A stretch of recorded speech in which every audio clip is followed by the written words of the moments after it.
जय Hind. Welcome back to my YouTube channel Ankesh Kumar lectures. इस lecture में देखने वाले हैं हम लोग क्लास 10th के चैप्टर 6 का वीडियो पार्ट 3, जिसमें हम लोग देखने वाले हैं टॉपिक हमारा मेन रहेगा जंतु में लैंगिक जनन यानी सेक्सुअल रिप्रोडक्शन इन एनिमल।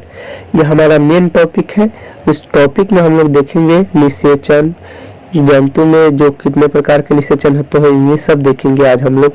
उसके अलावा मनुष्य में जनन अंग देखेंगे, नर जनन अंग देखेंगे टॉपिक को। दोहरा निषेचन क्या होता है, अंतः निषेचन क्या होता है, बाह्य निषेचन क्या होता है, इतने सारे टॉपिक को हम लोग देखेंगे इस वीडियो में। तो चलिए स्टार्ट करते हैं।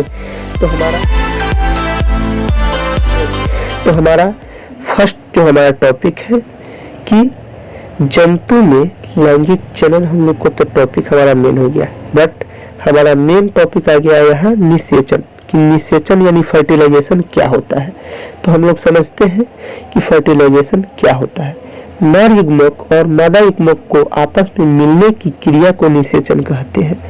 नर युग्मक और मादा युग्मक को जब आपस में मिलते हैं तो उसको हम लोग निषेचन कहते हैं, या हम लोग इस तरह भी कह सकते हैं वैसा प्रक्रिया जिसमें नर युग्मक गैमेट और मादा युग्मक गैमेट मिलकर एक जाइगोट का निर्माण करता है। इस क्रिया को हम लोग फर्टिलाइजेशन यानी निषेचन कहते हैं। इस प्रकार हम लोग निषेचन की परिभाषा को दे सकते हैं। तो निषेचन हम लोग का हो गया कंप्लीट, निषेचन कंप्लीट हुआ।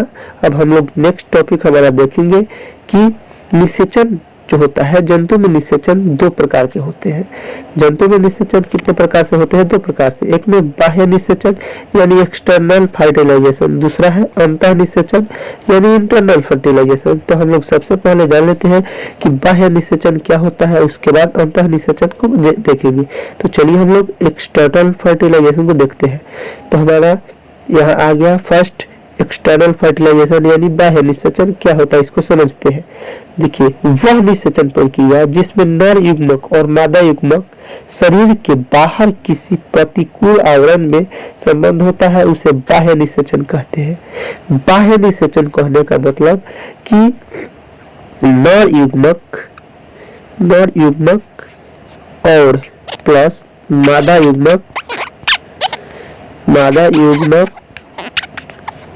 शरीर से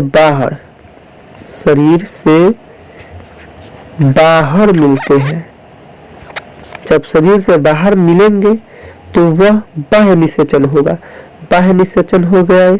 अब हम लोग इसमें एग्जाम्पल कुछ देख लेते हैं कि किसमें होता है बाह्य निषेचन। तो सबसे पहले मेढक में होता है। ये मेढक को आप लोग देखे होंगे, जिसको हम लोग इंग्लिश में फ्रॉग कहते हैं। फ्रॉग को आप लोग देखे होंगे, वह बाह्य निषेचन की क्रिया करता है। तो आप लोग समझे होंगे कि बाह्य निषेचन क्या होगा। वह निषेचन की प्रक्रिया, जब निषेचन है तो निषेचन की प्रक्रिया जिसमें नर युग्मक और मादा युग्मक शरीर से बाहर किसी प्रतिकूल आवरण में संबंध होता है, आपस में मिलता है, उसे हम लोग बाह्य निषेचन कहते हैं यानी एक्सटर्नल फर्टिलाइजेशन कहते हैं। जैसे देख लिए मेढक यानी फ्रॉग। चलिए अब हम लोग अगला देखते हैं हमारा अंतः निषेचन। तो अंतः निषेचन क्या होता है यानी इंटरनल फर्टिलाइजेशन क्या होता है, इसको समझते हैं।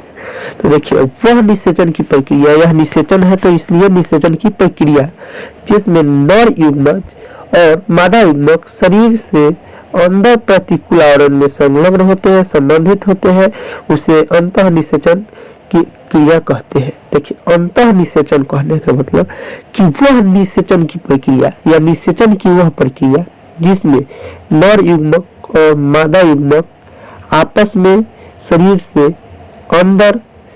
के अंदर जब प्रवेश कर संबंधित होते हैं तो उसे अंतः निषेचन की क्रिया कहते हैं।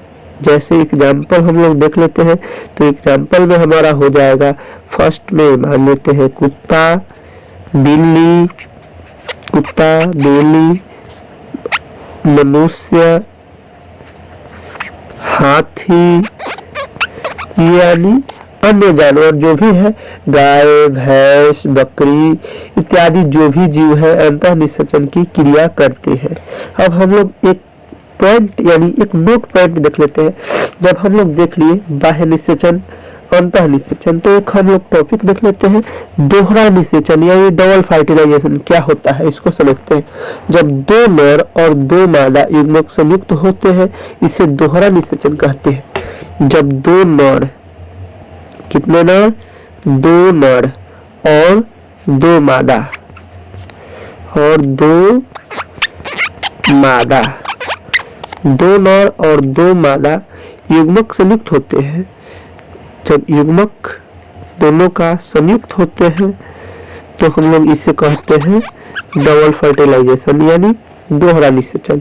तो दोहरा निषेचन मैं आशा करता हूँ आप लोग को समझ में आया होगा। चलिए अगला टॉपिक देखते हैं। तो हमारा मेन टॉपिक अगला है मनुष्य में जनन यानी रिप्रोडक्शन इन ह्यूमन। मनुष्य में जनन क्या होता है इसको हम लोग समझते हैं। तो देखिए हम लोग का आंसर है मनुष्य में जनन लैंगिक विधि द्वारा होता है। देखिए आपको इसके पिछले वीडियो में बताया हो गया होगा कि मनुष्य में जनन जो 2-4 वीडियो पहले बताया गया है उसमें बताया गया होगा जो अमीबा है द्विखंडन विधि द्वारा करते हैं जनन, मनुष्य है लैंगिक जनन विधि द्वारा करते हैं। तो इसी प्रकार क्वेश्चन का आंसर हम लोग देंगे कि मनुष्य में जनन लैंगिक विधि द्वारा होता है जिसमें नर युग्मक शुक्राणु, देखिए हम लोग जान लें कि नर युग्मक शुक्राणु होता है। क्या? शुक्राणु, नर युग्मक शुक्राणु होता है जिसे इंग्लिश में स्पर्म कहते हैं। नर युग्मक शुक्राणु और मादा युग्मक अंडाणु, मादा युग्मक अंडाणु, अंडाणु जिसे हम लोग इंग्लिश में कहते हैं ओवरी, इंग्लिश में हम लोग कहते हैं ओवरी। नर युग्मक शुक्राणु और मादा युग्मक अंडाणु के अंतः निषेचन के उपरांत संतति की उत्पत्ति होती है। यह संतति अपने जनकों से भिन्न यानी अलग होता है। यह वातावरण के प्रतिकूल प्रतिक्रियाओं का सामना करने में सक्षम होता है। देखिए मनुष्य में निषेचन यानी मनुष्य में जनन क्या होता है। तो मनुष्य में जनन लैंगिक विधि द्वारा होता है।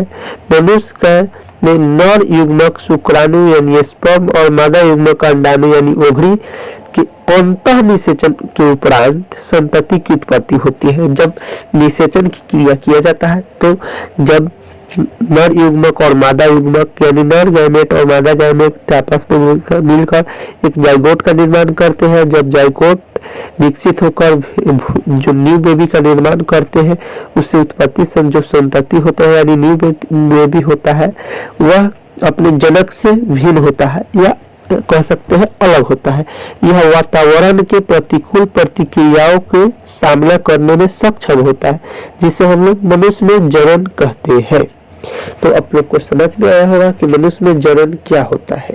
अब हम लोग का नेक्स्ट टॉपिक है कि नर जननांग क्या होता है। जब हम लोग नर देख लेते हैं तो इसके बाद हम लोग देखेंगे मादा जननांग। तो सबसे पहले हम लोग जान लेते हैं मनुष्य में जनन देख लिए तो उसमें जानेंगे कि नर जननांग क्या होता है।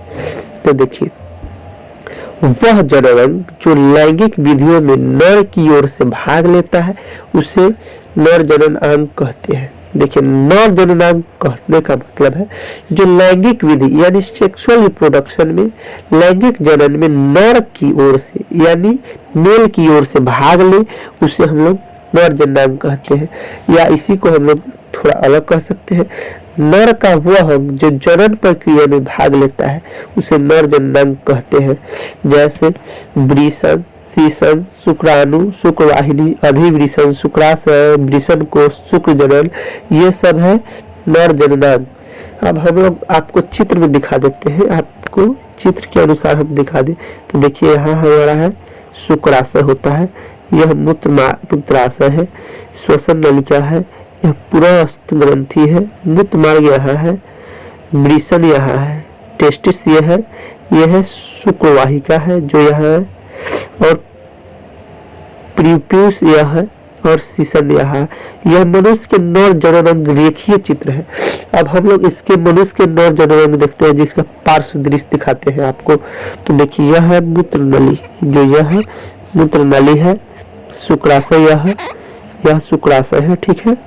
यहाँ है जो ये नली है, यह शुक्रवाहिका, यह है मूत्राशय, यह पूरा अस्थि ग्रंथि है, यह श्वसन जो स्कलन नलिका है, यह मूत्र मार्ग है, यह है मूत्र मार्ग। सीसन यहाँ से यहाँ तक है, यह प्रीप्यूस है। जो ऊपरी भाग होती है वह है प्रीप्यूस। उसके बाद यहाँ है ब्रीसन, यह है अधिब्रीसन, यह ब्रीसन कोश है। जिसमें ब्रीसन घिरा रहता है उसे ब्रीसन कोश कहते हैं। तो आप लोग देख लिए होंगे कि ब्रीसन जिसमें घिरा रहता है उसे ब्रीसन कोश कहते हैं।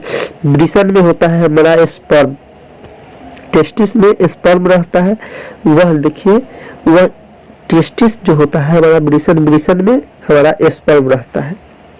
आप लोग को नर जननांग समझ में आया होगा। चलिए अगला देखते हैं। हमारा जो एक टॉपिक है कि ब्रीसन यानी टेस्टिस क्या होता है, इसको हम लोग समझते हैं। जब हम लोग देख लिए कि मनुष्य के जननांग कौन कौन से हैं, तो हम लोग एक एक करके जान लेते हैं कि ब्रीसन क्या होता है यानी टेस्टिस क्या होता है, सीसन यानी पेनिस क्या होता है, इस सबको हम लोग जान लेते हैं। तो सबसे पहले है ब्रीसन यानी टेस्टिस क्या होता है। पुरुष का सबसे प्रमुख जननांग होता है। जो ब्रीसन है वह पुरुष का सबसे प्रमुख जननांग है। पुरुष का सबसे प्रमुख जननांग है, प्रमुख जननांग, यह पुरुष का सबसे प्रमुख जननांग है। ठीक है। यह नर में गोलाकार रचना में एक जोड़ी में होता है। जो ब्रीसन है यानी टेस्टिस जो है, टेस्टिस वह एक जोड़ा के रूप में होता है यानी दो होता है नर में। शुक्राणु का उत्पादन ब्रीसन के कारण ही होता है, यानी स्पर्म का जो उत्पादन होता है वह टेस्टिस के कारण ही होता है। टेस्टिस अगर नहीं होगा तो स्पर्म का निर्माण नहीं होगा। यह जिस थैली में होता है उसे ब्रीसन कोश कहते हैं। जिस थैली में जो होता है उसको हम लोग ब्रीसन कोश कहते हैं, ब्रीसन कोश कहते हैं। जिस थैली में टेस्टिस यानी स्पर्म रहता है उसे हम लोग ब्रीसन कोश कहते हैं। तो आप लोग को समझ में आया होगा कि ब्रीसन यानी टेस्टिस क्या होता है। चलिए अगला टॉपिक देख लेते हैं। तो हमारा अगला टॉपिक है सीसन यानी पेनिस क्या होता है। हम लोग समझते हैं कि सीसन हम लोग का जो पेनिस होता है, जो मनुष्य में नर का पेनिस भाग होता है वह क्या होता है। ब्रीसन के ठीक ऊपर एक बेलनाकार मांसल रचना होती है। ब्रीसन के जो ब्रीसन होता है गोलाकार, उसके ठीक ऊपर एक बेलनाकार होती है मांसल रचना में, बेलनाकार मांसल रचना होती है जो 6 से 8 सेंटीमीटर लंबा होता है। जो 6 सेंटीमीटर से 8 सेंटीमीटर तक लंबा होता है। जो पेनिस की लंबाई है वह 6 से 8 सेंटीमीटर लंबा होती है। यह अंग पुरुष का मैथुन अंग कहलाता है। जो यह अंग है वह पुरुष का मैथुन अंग कहलाता है, मैथुन अंग कहलाता है। सीसन के शिखर भाग को ग्लांस कहते हैं।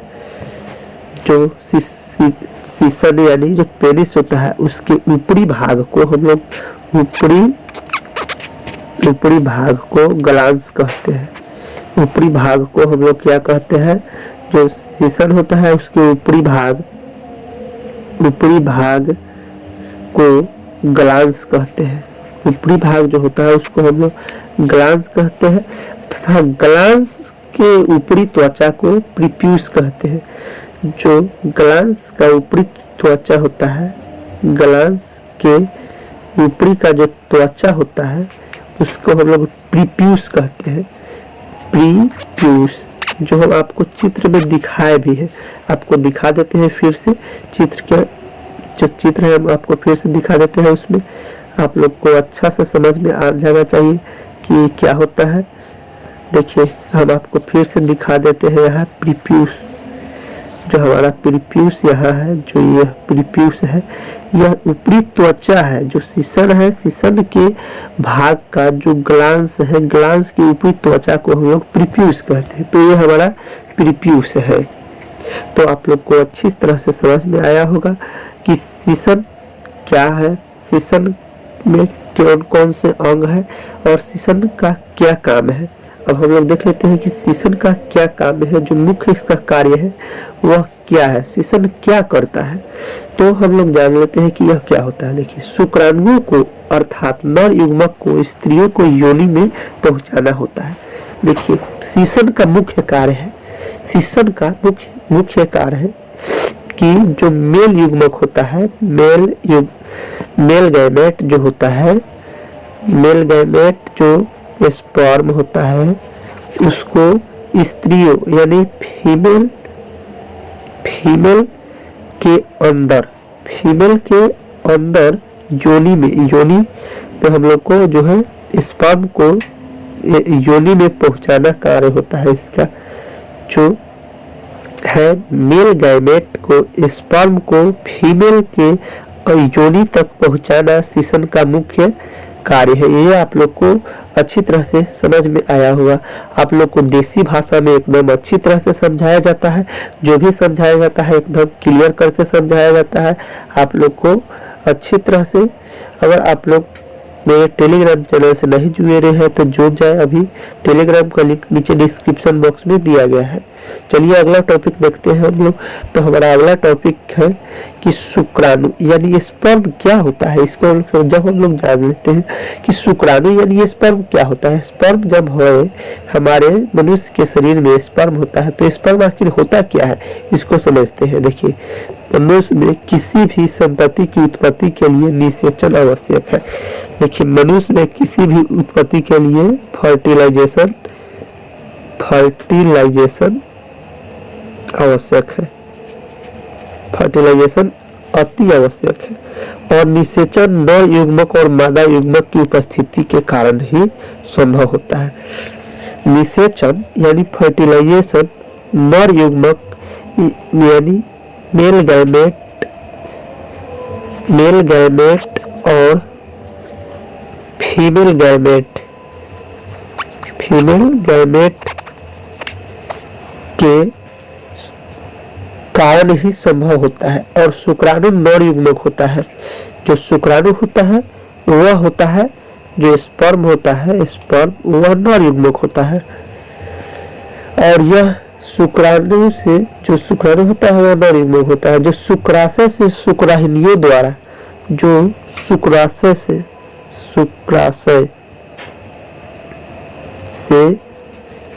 शुक्रवाहिनियों द्वारा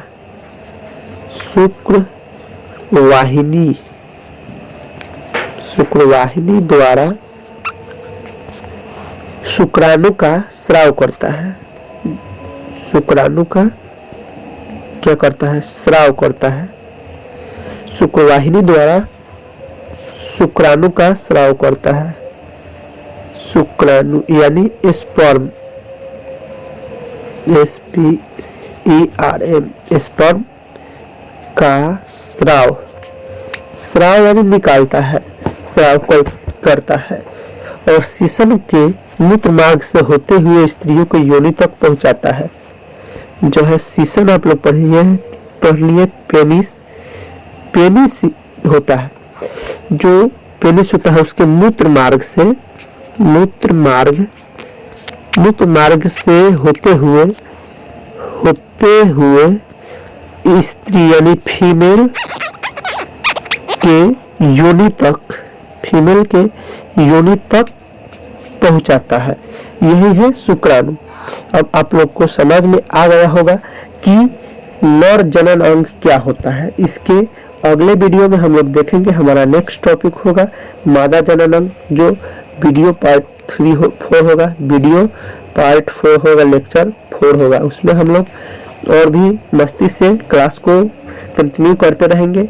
यह मादा जनन अंग का जो पार्ट होगा, टॉपिक होगा मादा जनन अंग। मेरा जो मेन टॉपिक रहेगा हम लोगों के वीडियो का वह मादा जनन अंग, वह और भी मजे से क्लास को लिया जाएगा। अगर आप लोग को यह वीडियो अच्छे से समझ में आया होगा तो वीडियो को लाइक करिएगा, चैनल को सब्सक्राइब करिएगा तथा वीडियो को अन्य अपने दोस्तों को शेयर करिएगा। आज के लिए इतना ही। जय हिंद।